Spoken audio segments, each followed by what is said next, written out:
Brosplay. Welcome back, ladies and gentlemen. Derp9 on his crazy adventure towards the future of things. What were we talking about? Smodcast? Yes. Oh, this is a fucking frustrating level, so it's gonna be fun with me talking about things. But, go ahead. I was just gonna say, speaking of Derp9, it's a really good thing this doesn't work like, Destroy All Humans.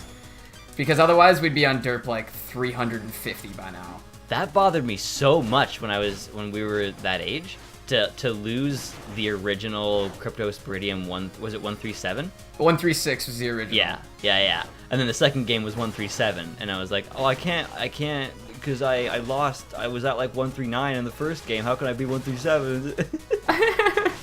Well, when you were a kid, you didn't have, like, first of all, we didn't have the internet, so our total forms of entertainment. Fuck. He trolled the fuck out of you. He did. So when you were a kid, like, when we were young, we had less total forms of entertainment, so you just, like, make up your own. Like, you know, I'm playing this Spider-Man game, and I'm just gonna collect all the collectibles. What do you mean? There aren't any collectibles. Yeah, but I'm just gonna go and collect all of the XP pickups and call them collectibles. You know, you just do stupid shit because you have to make your own game content sometimes. Yeah, I used to create my own stories and stuff. We used to do some, like, co-op stuff sometimes, too, where we'd just be like, alright, we'll do this, you know, like we're playing Rainbow Six. It's like, oh, we'll do this, but we'll do it on the hardest difficulty, and like, you know, we have to do it with these parameters, and no one on our team can die. Yeah, it's like when we were playing Dishonored, and I said that I'm not allowed to use the see-through walls unless I'm not moving. Yeah, and I asked you about it, and you're like, no, I just don't like them. Fuck. It's like, I actually really wish that in the Batman Arkham series that you couldn't use your see-through walls unless you weren't moving. Like, I like how in, what game was it? There was a game where every time you moved in that motion, I think it was a Splinter Cell game, and if you tried to move in the crazy, like, thermal vision or something, everything would go staticky as fuck and you couldn't see anything. That was super cool. Oh, I think that was, it wasn't Chaos Theory, was it? No, maybe. I don't know. Chaos Theory was the best. But it was a Splinter Cell game. I do remember that. No. Jesus, this is the worst. When you get to the point where you've played so many games that have similar feels to them that you have no idea which game that came from. Yeah. Okay. I normally don't like to let my future self do too much work on the editing, but we're gonna do it today. The guy who plays Lambert, put his name on the screen right now, and then. Right now, was it the guy who played Jonas on the unit? Yes or no? There's your answer, folks. We won't know, so we won't comment on it. Let's just pretend. Oh! Wait, which character's Lambert? Wow! Oh my god! He's the guy who, he's always like, Fisher! And you got your new Hosset, and don't kill anybody. And that guy, you know that guy? Yeah, it's been so long since I've actually played those games, like, enough to remember. But I definitely remember there being enough of a similarity that I could totally buy it. He was always up on your ass about killing innocent civilians and shit. Like, oh, that's fuck tough. off, man. I can't. So you gotta get that music sheet right off the bat, or you can't get it. I wasn't even going for the music sheet. Okay. I like how they throw. Oh no, they've already taught us about those conveyors. Never mind. Still talking about game design here. This game is a handbook of how to design a game, man. It's fucking brilliant. I love it. And it's also a really good example of how to design things in low bit resolution. Mm-hmm. That's one thing I've actually found is it's a strange challenge. It's a totally different challenge trying to represent something which in your head is conceptually millions of pixels, and you have to put it into 8 or 10 or whatever. And the idea is, obviously, you want it to look good from a distance. So, you know, it's not going to stand up to scrutiny if someone was like, does this actually look like what it looks like? But it's like the portraits they made. The portraits don't look like people at all if you zoom in. But when you look at them at that scale, it's appropriate. And it's so bizarre what makes sense. Because some things will make even less sense at the small scale, but make infinitely more sense when you zoom out. Yeah, for sure. Like, there's an image where if you put...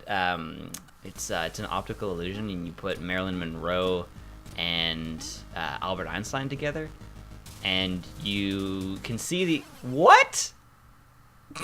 Yeah, I guess as soon as you get to this level, it's automatically a do or die with the bottom of the screen.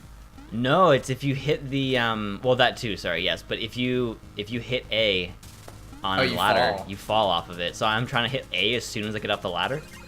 And oh, that's tough. Yeah, it's really tough. But anyway, you can see Albert Einstein's like his features, but the outline of her hair, and if you stand back, you can almost not see Albert Einstein, and it's really difficult to not see Marilyn Monroe. There it is. I got it. There we go. Oh yeah. You just gotta be quick. Gotta be fast. Gotta be quick. Gotta be good. Shovel be quick. Shovel be nimble. Did you ever yell at this TV when you were a kid? Oh, you mean like, it's over there? Yeah, like... Never. I remember I wasn't even going to school, because I remember I had a friend who went to school, and I don't even remember knowing how old he was. I just remember him being, like, so much older than me, because he went to, like, grade 1 or kindergarten or something. Mm-hmm. And so I was in daycare, and there's all these kids yelling at the TV, and I look at, like, my daycare person, so, you know, one of the people who ran the daycare, and I just, like, shook my head. I was just like, I just, you know? Because I got it from then. I was like, yeah, That would be the part of the show where it's like, Derek always knew that he wasn't like the other kids. And it's just like this moment where you're looking at an adult and you're like, fucking idiots. Well, God fucking damn it. You know, people are probably pissed because of course they are. As much as we're not really talking about the game, we're not really going anywhere either. Yeah. It doesn't really bother me that when people mess up, and there's even points where I'm watching a Let's Player and I'm like, are you fucking kidding me? But I also get it. Like, I blasted through Polar Knight's thing when I wasn't talking to you, and then as soon as we started doing the warm-up and I started talking to you, I started screwing up. So it's like you're doing two things with your brain. It's not that easy. We've found that a lot. We've started playing a lot more competitive gaming just because I've been getting more involved in League of Legends. And League of Legends being an arena-style game means that you're directly in competition with other people. So every little bit counts. Like listening to music, you're not hearing all the game sounds. So you're out of tune with pings. You're out of tune with what might be happening on the map. And it's weird. You wouldn't expect it. Normally you just, I'll just rock some music because it's more fun while I game. Yeah, but what if you lose because the other guy's not listening to music? That's true. I used to try to play first-person shooters like that. It's almost impossible. Like Battlefield, trying to play that without sound. Yeah, especially because you have that sort of 360 awareness of things. Mm-hmm. That's what I love how they designed this out of things that can be broken by smashing it or by down shoveling. Yeah, some that are really quick and some that are not so quick. All right, we did this time, brother. We did it this time. Nice. We got it! Boop. Nice. Well done, Mitch. I always like being at full health. Well done, Mitch. Oh, are we just... Wait, doesn't each chicken bring you to full health? It does. I guess this is just for fun. Yeah, I guess that's just, make sure. Just make sure you're at full health. And you got clean underwear. Just looking out for you. Oh, shit. It's the fucking night. Exclamation mark. Oh, shit. We have to do all the voices. Oh, God. Okay, so wait. I don't even remember what they should all be like. Ho-ho! Now this is rich. King Knight. Who let this peasant in here to spoil our sumptuous supper? Hardly a surprise that you've yet again set foot where you don't belong. We should punish you. Oh, I like that. Oh, yeah. Plague Knight should definitely be like a scary dude. Although we're going to do a Plague Knight thing, so we should probably figure his voice out pretty well in the next thing. Yeah. You're in deep now. We want a rematch. I don't know why he took on an accent, but he did. I like how they're like, who interrupted us? And the other guy's like, I want a rematch. Yeah, he knew you were coming. Polar Knight's over on the right side like, I'm just here for the free food and ale. My new plans have no flaws. You can't win this time. Yeah, I didn't design it so that you could fucking scale me. Bounce all over my head. A battle royale, then. Marvelous. Who will go first? Pass the salt. Oh, he's not much for talking. I love how I was like, we need to do these voices, and then I just sat back and let you do every one of them. Well, because in the end, you were Shovel Knight in every fight, right? That's true. So Shovel Knight should have just had... Oh, we have to fight them one at a time? Every single one of them in a row. Oh, wow. Yep. And then we move on to the Enchantress. And then we move on to the Enchantress' lair. Are they the same fights this time? Exactly the same fights. Holy shit. We have to beat these in a row. In a row. In one singular row. That's crazy. They give you food in between. Oh, okay. So that it's actually makes a reset. little more sense. Yeah, so it's not, you're not doing the whole thing on one life. Do you get more mana as well? Maybe. I don't know. I never noticed if food does that. By the way, people who are watching, the only knight that I've noticed, but Polar Knight, is chewing. Yeah. Yeah. I guess he's the biggest, like, model, so it's probably the easiest one to animate, but the other ones all have their face covered as well. Yeah, every single one of them has a face covered except for Polar Knight and the Enchantress and Mona. Did I show you Mona yet? It's kind of important. Oh, no, we did. Yeah, okay. we found Mona. We actually found Mona, like, by accident in one episode. Which is cool because she's a main character in the Plague Knight run-through, and I never knew who she was. Main character? Yeah. Interesting. Like, or I guess a secondary character. I don't know if you can. Well, like, in the same amount that Shield Knight is, kind of thing? Yeah. Okay. Because I was going to say, I don't even know of any secondary characters in this. I like how they don't just give you the food. I like you have to get it in combat. Mm-hmm. And then you can choose to use it because it heals all your health, so you can choose to use it wherever you want. Exactly. I mean, that's more of a byproduct. But if they had just, like, stopped combat, and it's like, oh, you have a chance to get food now if you want. That's just, I mean, that's just easy. It's too easy. Fucking shit. I just fought this guy this morning, so I should be able to do this pretty well. Yeah, I actually demolished this guy before. Yeah, you just gotta do this little... Oh, yeah, he just keeps... Watch out for those couple spikes, though. What's the wrong way there, Polar Knight? I love how he just pelvic thrusts those snowballs out. Wham! Oh! I can't see you. That was an epic use of my, what's it called? The down? Yeah, Oh! Yeah. Did they all hand you that food before they fight you? Oh, but one of them might have.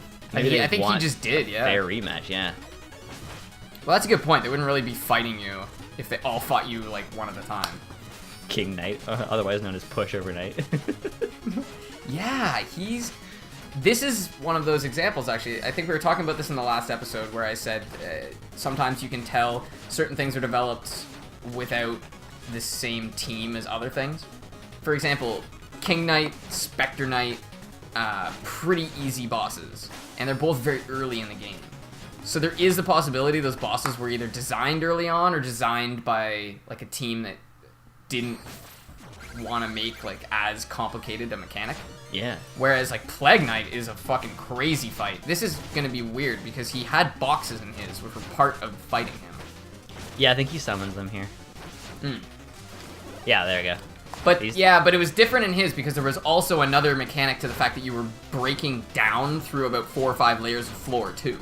Oh. Right? Because you remember we used the spear to kill him because it would get caught inside and it would just keep bouncing around. That reminds me, it was months before I actually researched what punching down means, and they say it almost every Joe Rogan episode. Punching down? Yeah, I'm pretty sure it just means like when you're pretending it's not as important or something like that. I've never heard that expression. Oh. Yeah, oh. Punching down. Interesting. Yeah. So it's just like you're downplaying it. Yeah, and punching up. Yeah. Oh, okay. I guess I think I've actually probably heard punching up. It's funny how I was like, I didn't know what that meant, and then I said, it means this or something, I'm pretty sure. Well, one thing I find is that being too certain in your opinion tends to make other people, like, not want to believe it. Yeah. Also, having too good a recollection sometimes creeps people out. It does. You know, there's sometimes you're certain, but you're not going to let people into that. I read a really great meme on Imgur. It was like, I remember... like everything about everybody, and I just choose to pretend I don't know it because I sound like a creep if I just tell them everything I know about them. Yeah, why do you know all this crap? Yeah, it's just like, oh, I met you at this place at this hour, and it's like, how do you know all that? Yeah, that's a good point. Well, I remember one time I was telling my friend and his parents about one time that they had like given us a ride somewhere, me and my friend. And none of the three of them had any recollection, but I could tell them what song was on the radio. And they were all just like, what? What are you on? It's weird how memory works, because there's times where I can remember exactly what I was talking about at a certain part that I was playing a game. Like, to the wording. Like, especially because when I'm talking to Dad or something on the phone, I'll be playing a game. Usually a game that doesn't require a lot of mental capacity, like this one. Despite what it seems like the way that I'm playing it, but I'll be playing this again and remember exactly what we were talking about a year ago, but couldn't possibly have told you about that without the assistance of the game. Yeah, it's such an association thing. It's very strange. One association I find I get really strongly is video games and music to periods in my life. So, yeah, for example, when I hear certain albums by Slipknot, there is no way I don't immediately get dragged back to my high school days, like in my head, obviously. Yeah, and is it called War by System of a Down? I couldn't tell you the specific. No, the album is called Aerials, I believe. Oh, sorry, I meant the song specifically. I'm pretty sure it's a song called War. And he's like, "Wait, we'll fight the heathens! Wait, we'll fight the heathens!" I remember that I was learning how to ollie on a skateboard in high school when I discovered that song, and it's all I can think about it when I hear it. Yeah, that one is System of a Down in general. It just has a lot of songs that I would give anything to be able to perform, because I feel like being on stage and performing a System of a Down song would be one of the most fun experiences in the world. Yeah, and they have a lot of fun with it too. I knew some people who've seen them live. I think that's part of why it seems like so much fun, is that you can tell they just genuinely enjoy it. Mm-hmm. I've never actually been to one of their shows, but that's definitely something I'd like to do. I think they're still together, right? They are. Yeah, they reunited. It was really interesting, actually. I was disappointed when they split up, but then I realized that it was an interesting opportunity to see what makes System of a Down, because you hear Serj Tankian and you hear Scars on Broadway, and you find out that certain elements of System music came from Serj, and certain elements came from I forget the other guy's name. I'm sorry about that. But it was really interesting. And then now they're back together, so we basically got the best of both worlds. Yeah, I can think of a lot of examples actually in System of a Down where they have like sort of slow, melodious parts where you hear I believe it's the lead guitarist singing. He's backup singer. Mm-hmm. And then it moves into a really intense part where Serj is singing, and it's like just straight. It's basically a guitar solo and a drum solo, but they just happen to work together. It's so intense. And I think that when you listen to Serj, you mostly hear that intensity, and when you listen to Scars on Broadway as the other members of the band, when you listen to them, you hear the more melodious, musical nature. Yeah, no, you're close. You gotta get that locket out, dude. I still think the locket is the way to go. Okay. The locket keeps you in the game. Fuck. There you go. Oh, I can't see shit. Yeah. They probably should have given him like a little white outline or something. I think they wanted this one part to be confusing. I get confusing, but when he's up in the air, it's a little because I actually have no idea where he is. Mm-hmm. Yeah, it's a little difficult for you to see though. Oh, that's a good point. I forgot I'm seeing. Thank you for joining us on this 19-minute episode. And I suppose the next one's probably going to be similar. Yeah, well, we also fought all the way up here.